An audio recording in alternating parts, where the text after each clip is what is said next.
আসসালামু আলাইকুম প্রিয় দর্শক, পরবর্তী আলোচনায় আপনাদের সকলকে আমন্ত্রণ জানাচ্ছি। বাংলাদেশের সাবেক প্রধানমন্ত্রী শেখ হাসিনা এবার বলেছেন ঠিক কবে এবং কিভাবে তিনি ফিরবেন। গত 28শে জুন ভারতীয় সংবাদ মাধ্যম এনডিটিভিকে দেওয়া সাক্ষাৎকারে তিনি বলেছিলেন 2026 সালের মধ্যে তিনি মৃত্যুদণ্ড মাথায় নিয়ে বাংলাদেশে ফিরবেন। এনডিটিভি সহ এর আগে শেখ হাসিনার যতগুলো সাক্ষাৎকার ভারতীয় ও আন্তর্জাতিক গণমাধ্যমে প্রকাশিত হয়েছে সেগুলো ছিল ইমেল ইন্টারভিউ। এই প্রথম শেখ হাসিনা আন্তর্জাতিক সংবাদ মাধ্যম রয়টার্সকে টেলিফোন ইন্টারভিউ দিয়েছেন, যেখানে তিনি উল্লেখ করেছেন কখন ও কিভাবে বাংলাদেশে ফিরবেন। রয়টার্সে প্রকাশিত ওই সাক্ষাৎকার ভিত্তিক প্রতিবেদনে বলা হয়েছে, ডিসেম্বরে আত্মসমর্পণের জন্য দলীয় সহকর্মীদের নিয়ে ফেরার পরিকল্পনা করছেন শেখ হাসিনা, যার অর্থ হলো শেখ হাসিনা রয়টার্সকে জানিয়েছেন স্বেচ্ছায় ফিরে এসে তিনি ও তার দলের নেতারা আদালতে আত্মসমর্পণ করবেন। শেখ হাসিনার আশঙ্কা দেশে ফিরে তাকে গ্রেপ্তার করা হতে পারে কিংবা মেরে ফেলা হতে পারে, তা সত্ত্বেও তিনি দেশে ফিরে আসবেন সেটি চূড়ান্ত করে ফেলেছেন। তবে মৃত্যুদণ্ড সত্ত্বেও শেখ হাসিনার এই প্রত্যাবর্তনের পরিকল্পনা নিয়ে ঢাকার সঙ্গে বাংলাদেশের বর্তমান সরকারের সাথে এখনো পর্যন্ত কোনো যোগাযোগ হয়নি বলে জানিয়েছেন। তার ফেরার পর পরিস্থিতি কি হবে সেটার ভার বাংলাদেশের সরকার উপর নয়, বরং জনগণের উপরে তিনি ছেড়ে দিতে চান। প্রশ্ন হলো, কোন প্রক্রিয়ায় ডিসেম্বরে একযোগে দলের নেতাদের নিয়ে আদালতের মুখোমুখি হবেন বাংলাদেশের সাবেক এই প্রধানমন্ত্রী, আর শেখ হাসিনা ফিরলে তখন কি হতে পারে? বিস্তারিত জানতে চলুন যাওয়া যাক বিশ্লেষণে।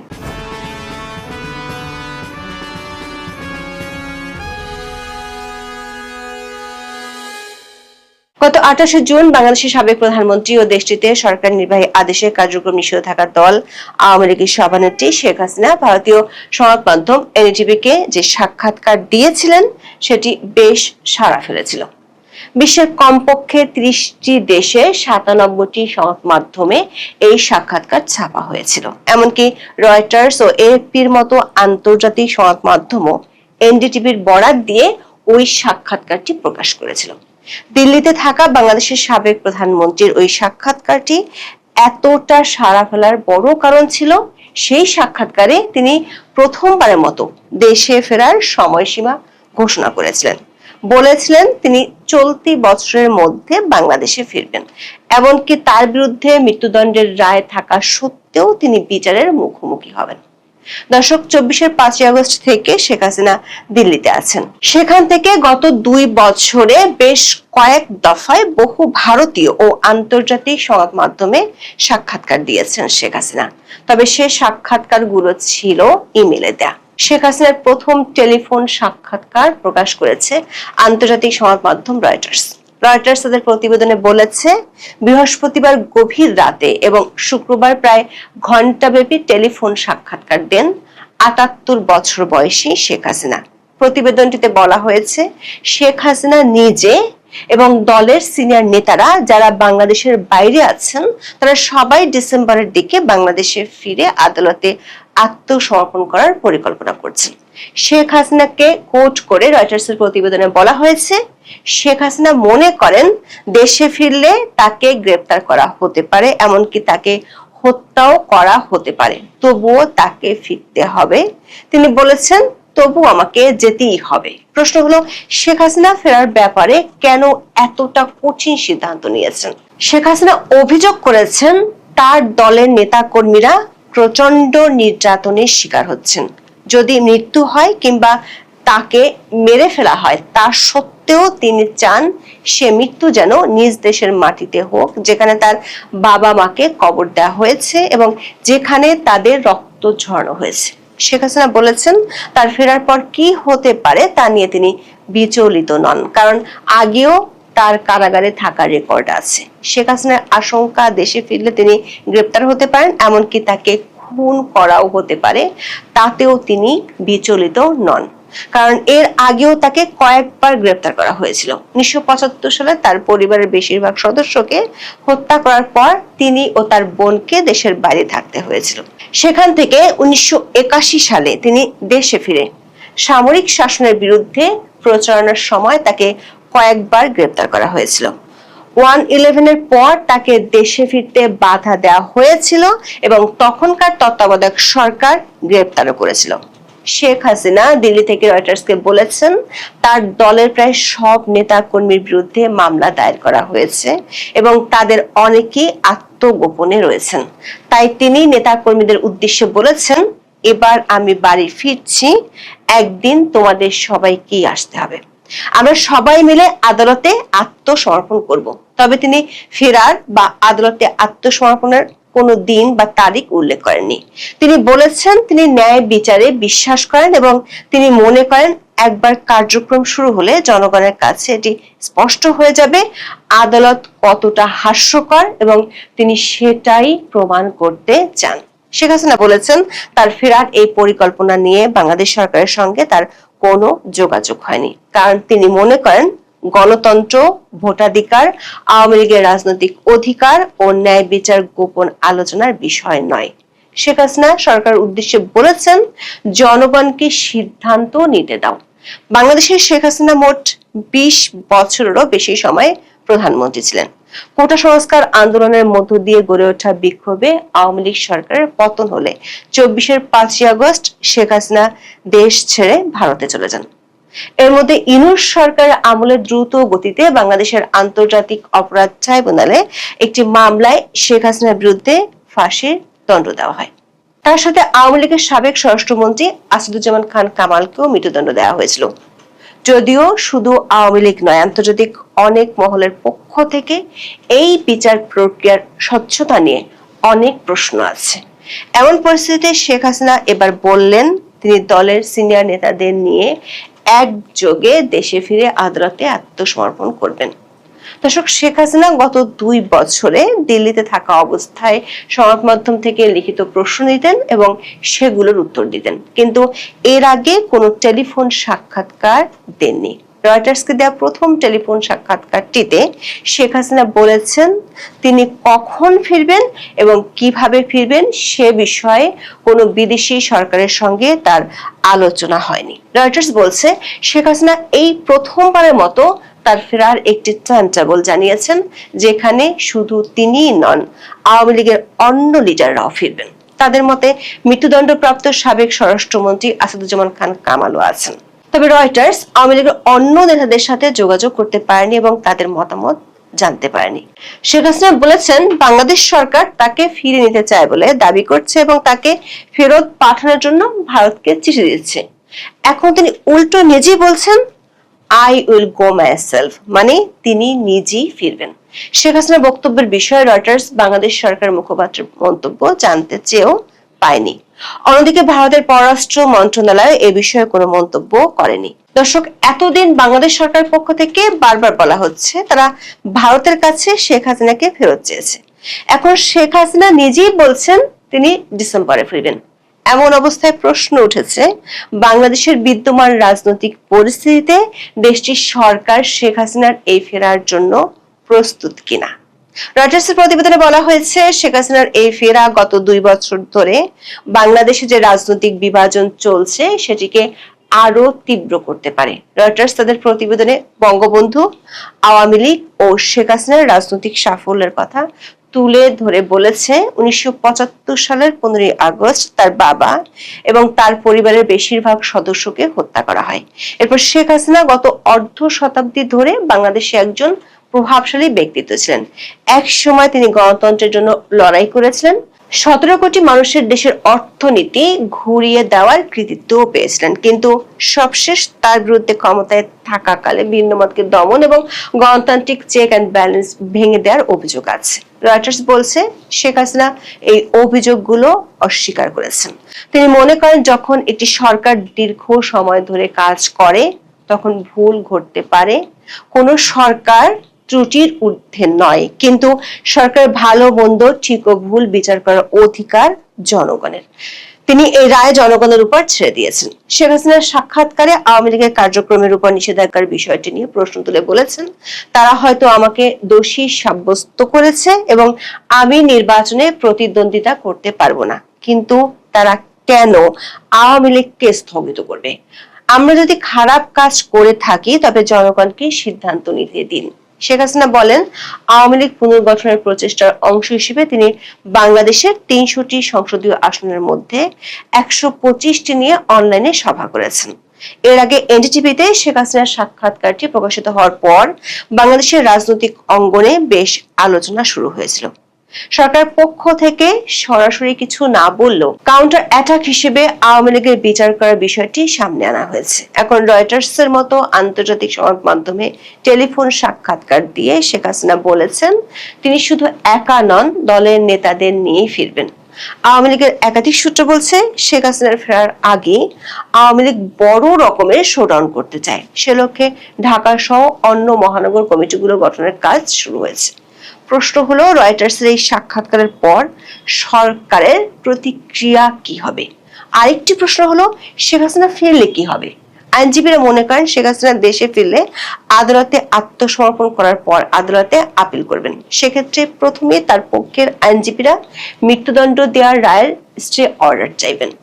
যদিও শেখ হাসিনা আইনের দৃষ্টিতে একজন পলাতক এবং তার আবেদনের সময়সীমা পেরিয়ে গেছে, কিন্তু মৃত্যুদণ্ড বিধানের ক্ষেত্রে আসামি ফেরার পর আপিল করলে আদালত সাধারণত তা মঞ্জুর করেন। আইনজীবীদের একটি পক্ষ মনে করেন, বাংলাদেশের যুদ্ধাপরাধের দায় নিয়ে মৃত্যুদণ্ড থেকে ফিরে সংসদ সদস্য হওয়ার নজির যেখানে আছে, সেখানে রাজনৈতিক পট পরিবর্তনে অনেক কিছুই সম্ভব।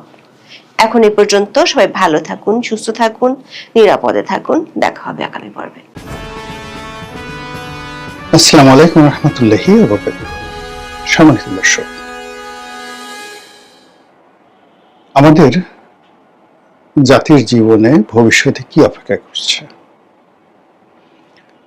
বর্তমানে আমাদের জাতির অর্থনীতি, রাজনীতি, সমাজ ব্যবস্থা, মন এবং মানসিকতা কোন পর্যায়ে আছে?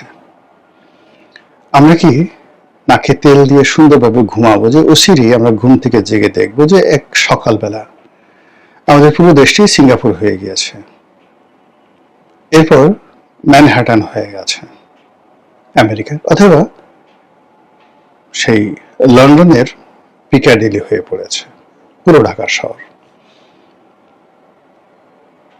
এই যে নাকে তেল দিয়ে বাঙালির যে ঘুমানোর অভ্যাস, নাকে তেল দিয়ে ঘুমা, অলসতা, কারণ আমাদের দেশে যে আষাঢ়ি গল্প, কেন আষাঢ়ি গল্প হলো? এরকম আষাঢ় মাস, অঝোর বৃষ্টি, এখন সে বৃষ্টি হচ্ছে না, কিন্তু আমরা যখন ছোট ছিলাম 3 দিন 4 দিন 5 দিন 6 দিন 7 দিন পর্যন্ত অঝোরে বৃষ্টি হতো। এটাকে আমরা বলতাম আমাবাতি। আমাদের যে গ্রামের বাড়ি, সেই গ্রামের বাড়ির মানে চারিদিকের ফসলের মাঠ ঘাট সব তলে যেত বৃষ্টির পানিতে, এবং কখনো কখনো 3 ফিট 4 ফিট পর্যন্ত পানি বেড়ে যেত, বাড়ির দুয়ারে পর্যন্ত মাছ চলে আসতো। তো ওই সময়টাতে যে আমরা ছোট বাচ্চা যারা আছে, তারা চাচা দাদি সময় কাটানোর জন্য তাদের কাছে গল্প শুনতে চাইতাম, অথবা যারা দুরন্ত পানিতে নেমে যেতে চাইতো, দাদা দাদিরা তাদেরকে গল্প শুনিয়ে তারপরে তাদেরকে শান্ত রাখতো। এই যে গল্প শুনিয়ে শান্ত রাখতো, এটাকে বলা হয় আষাঢ়ি গল্প। কোনো কাজ নেই, কর্ম নেই, জাস্ট গল্প। এখন আমরা কি এই মুহূর্তে বাংলাদেশে যা কিছু শুনছি সবাইকে আষাঢ়ি গল্প, নাকি আমাদের যে ভাগ্যের আকাশ, সে আকাশে সিঁদুরে মেঘ দেখা দিয়েছে, কিংবা কোনো একটা কোণ থেকে, কৌণিক দূরত্ব থেকে প্রচন্ড কালবৈশাখীর যে ঝড়, সেই ঝড়ের যে আগমন সেটা অনিবার্য হয়ে পড়েছে। আমরা যে ঘরে বসবাস করি, সেই ঘরের মেঝেতে মানে বিভিন্ন কীট পতঙ্গ, সাপ বিচ্ছু, এগুলো কি বাসা বেঁধেছে, নাকি একেবারে সব কিছু ছিমছাম? এই বিষয়গুলো নিয়ে সংক্ষেপে আলোচনা করার চেষ্টা করব। প্রথমেই আমাদের অর্থনীতির কথা বলি। আপনি যদি দেখেন, গত 3 বছরের আমদানি জ্যামিতিক হারে কমেছে। গত 3 বছরে আমদানি জ্যামিতিক হারে কমেছে, গত 3 বছরের রপ্তানি জ্যামিতিক হারে কমেছে। আমরা সারা দুনিয়াতে এক্সপোর্টের ক্ষেত্রে, গার্মেন্টস এক্সপোর্টের ক্ষেত্রে 2 নম্বর ছিলাম। এখন এটা 2 নম্বরের জায়গায় 3 নম্বর থাকবে, 4 নম্বর থাকবে না 5 নম্বর থাকবে, এটা নিশ্চিত নয়। গার্মেন্টসের ব্যবসা, এক্সপোর্ট সেই পরিমাণ কমে গেছে। এবং এই অবস্থাতে আমরা বগল বাজাচ্ছি যে আমাদের সেই বাংলাদেশ ব্যাংকের যে রিজার্ভ 37 বিলিয়নে সেই যাকে বলা হয় পৌঁছে গেছে।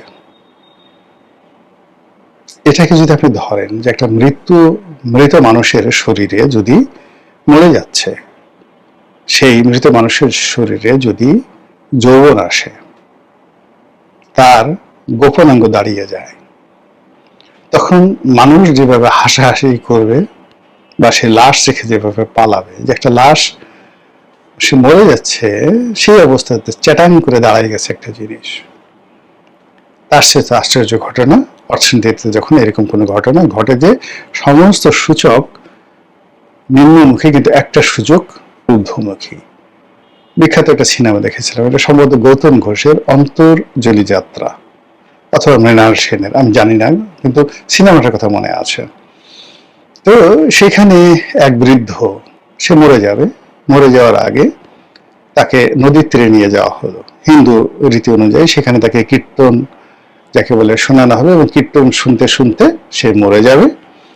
মরে যাওয়ার পর তাকে ওখানে চিতায় জ্বালিয়ে দেওয়া হবে এবং এই জন্য চণ্ডাল বসে আছে সেখানে, আত্মীয় স্বজনরা সবাই বসে আছে। কখন মরবে বৃদ্ধ, এমন সময় একজন লোক এসে সেই বৃদ্ধ তার আত্মীয় স্বজন তার হাতে পায়ে ধরে বললো যে এই বৃদ্ধর সঙ্গে আমার মেয়েটার বিয়ে দিয়ে দাও, আমার মেয়েটার বিয়ে হচ্ছে না। এখন যদি এই বৃদ্ধের সাথে বিয়ে হয় তো বৃদ্ধ একটু পরে মারা যাবে, মারা গেলে আমার মেয়েটাও এখানে সতীদাহ প্রথায় তাকে চিতায় যেতে পারবে, সে আমার মেয়েটাও পুণ্যি লাভ করে স্বর্গে যাবে আর আমরাও স্বর্গে যাব। তারা উচ্চারণ স্বর্গে আঞ্চলিক ভাষায় বলছিল, স্বর্গে, এই জন্য আমি বললাম আমরাও স্বর্গে যাব। এবং বিয়ে হয়ে গেল। এখন বৃদ্ধ তো অজ্ঞান, সে মরে যাবে একটু পরে, অজ্ঞান, চিতা রেডি। তো কিন্তু হঠাৎ করে যে কোনো কারণ হোক রাতে বুড়া মরেনি, সব লোকজন হতাশ হয়ে চলে গেল। শুধুমাত্র যে চণ্ডাল যে এটা চিতা জ্বালাবে সে দূরে বসে আছে, আর ওই যে নববধূ সে বসে আছে। সকালবেলা বুড়া একটু চোখ মিলছে, দেখে তার পাশে অনিন্দ সুন্দরী যুবতী এক মেয়ে। তো যুবতী মেয়ে দেখে সে জিজ্ঞেস করলো তুমি কে গা? তখন সে মহিলা বলল যে আমি তোমার স্ত্রী। বলে বলো কি, কিভাবে হলো? বলে যে এই কারণে হলো, আমাকে তোমার সাথে স্বর্গে পাঠানোর জন্য বিয়ে দেওয়া হয়েছে।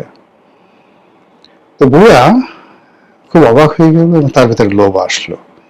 সে এক ফাঁকে, কোন ফাঁকে, সেই তরুণীর হাতটা কোনো মতে উঁচু করে তরুণীর স্তনে একটা চাপ দিল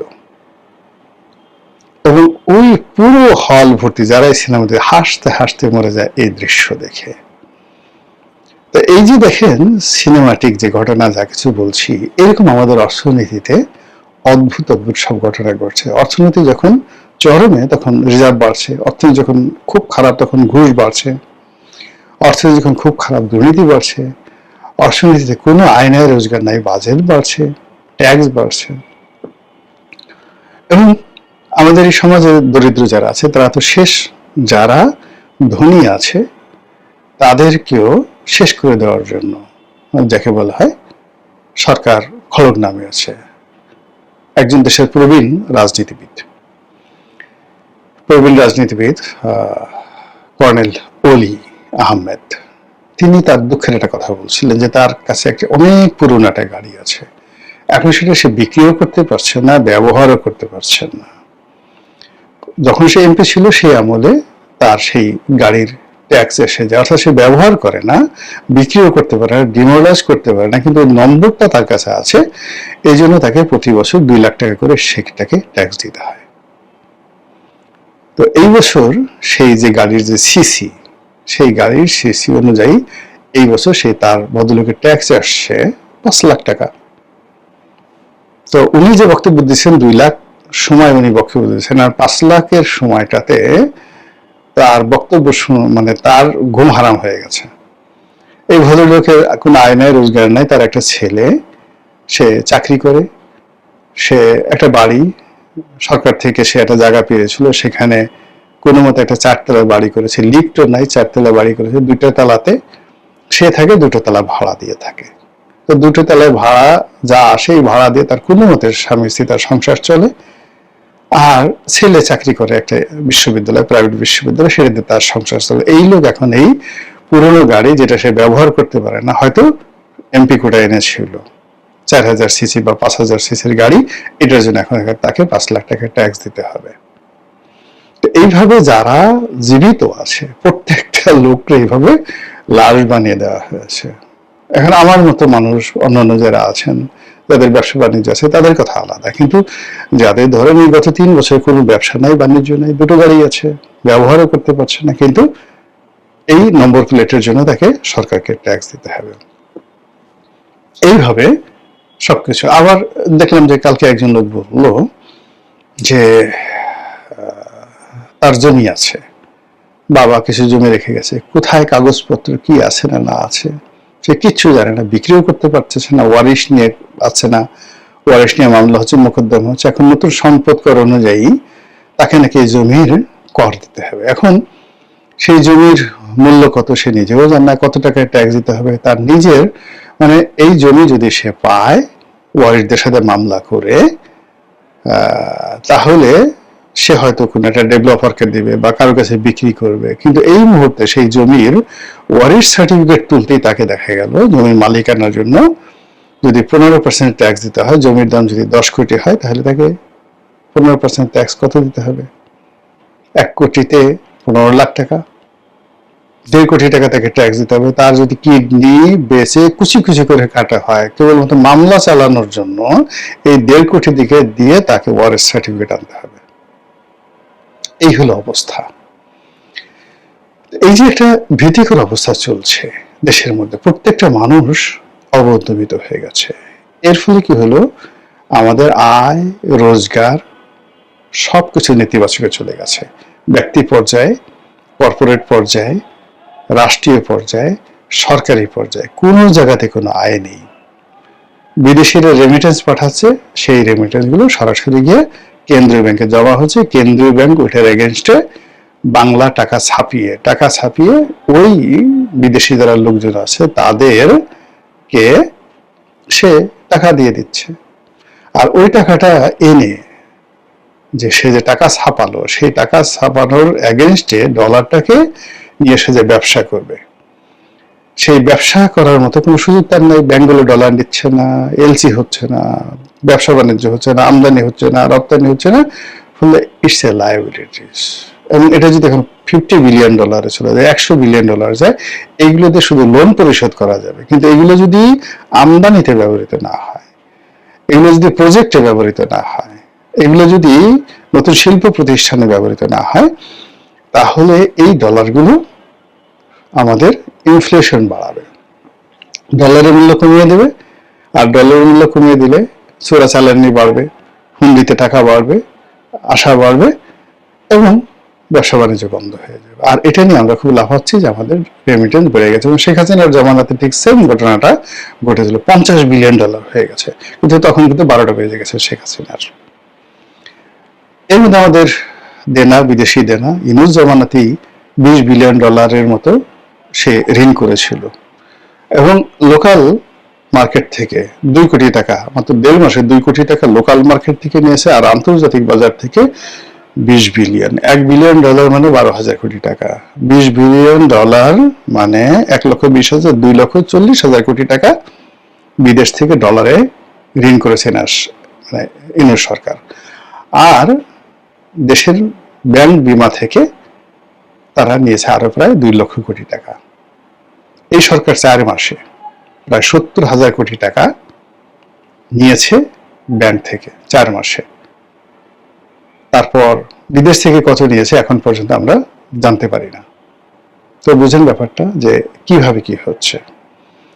এই গেল অর্থনীতি, এবং এই অর্থনীতি কিন্তু এই সরকারের 12টা বাজাবে, আর কিছু করা লাগবে না। অন্যদিকে সরকারের যারা লোকজন, বিরোধী যারা লোকজন আছে, মানে সিলেক্টিভ, এই 300 সংসদ সদস্য থেকে শুরু করে প্রজাতন্ত্রের কর্মকর্তা কর্মচারী, সাংবাদিক, সাহিত্যিক সব মিলিয়ে সুবিধাভোগী লোকের সংখ্যা সাকুল্যে 10,000, নট মোর দেন 10,000।